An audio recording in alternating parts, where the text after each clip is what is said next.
Hi, my name is Jordan Velez, and this is my oral presentation on defining ethics. Ethics is known to be the study of morality, which in other words is moral principles that govern a person's behavior. And I also think that ethics is knowing right from wrong, so what's right and what's wrong.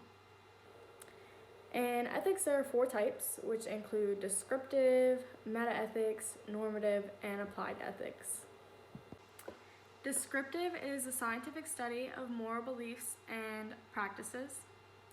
Metaethics is known as the study of meaning and logical structures.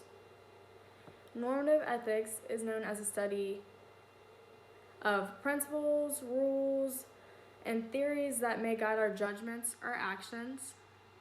And lastly, applied ethics is the application of applying moral norms to specific moral issues, which could be in medicine or law. In descriptive ethics, I think that it's the easiest way to understand, and simply it just involves describing how people behave and their standards or what they claim to follow.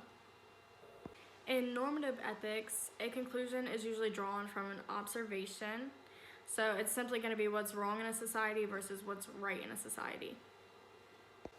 As we all know, there are some distinguishing features in ethics, and there's 4 of them. The first one is preeminence of reason, the universal perspective, the principle of impartiality, and the dominance of moral norms. Moral norms are known as the rules of what people ought to follow. So this could be like truth-telling or promise-keeping, and these are the norms of beneficence. Beneficence is defined as the act of charity, mercy, or kindness. So it's the doing good and the moral obligation of doing good. The preeminence of reason is the importance of critical reasoning. The universal perspective is a principle of which follows the idea that if a moral statement is correct in one situation, it needs to be applied to a similar or more relevant situation. And the principle of impartiality is known as fair-mindedness. It's the principle of justice, and it is where we are supposed to treat equals equally. And it's really known as where we are supposed to make decisions based off of criteria rather than bias, prejudice, or what would benefit one another. The dominance of moral norms is the element of ethics that states that moral norms seem to stand out above all the other norms in society. I just recently applied to the radiology program, so my future career will be a radiology technologist, and I would like to work in the emergency room. Ethics will help me in my career by knowing that some actions are just not socially or morally acceptable, and it will help me notice the right from wrong and assist in maintaining the correct behavior and appropriate behavior for my future career and what kind of behavior to have around my patients.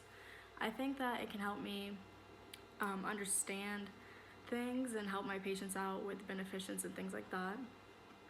I believe that understanding and knowing the information of ethics can help anyone in any career. An example of this would be deontology, which is a study of nature of the study and obligation. So it can help me know what I'm obligated to do and what can help others around me. And then of course utilitarianism, which is the theory of what actions are right and if they're useful for the benefit for the majority of the people. So I think that will help me. Ethics isn't only important in our careers but also in our personal lives because it helps us have different views in the world we live in and why we do what we do in particular ways. I think that ethics should be considered as a set of principles by which we live and a code of conduct for our relationships with our coworkers, our families, and anyone we come in contact with. And ethics kind of just encompasses social morals, which are expressed with good manners or bad manners or how we do things. Overall, I think that ethics is very important in everything we do and say. It can help and affect how we make our decisions and lead our lives, and it kind of just provides us with a moral map of what we should do and a framework for the way we live our life.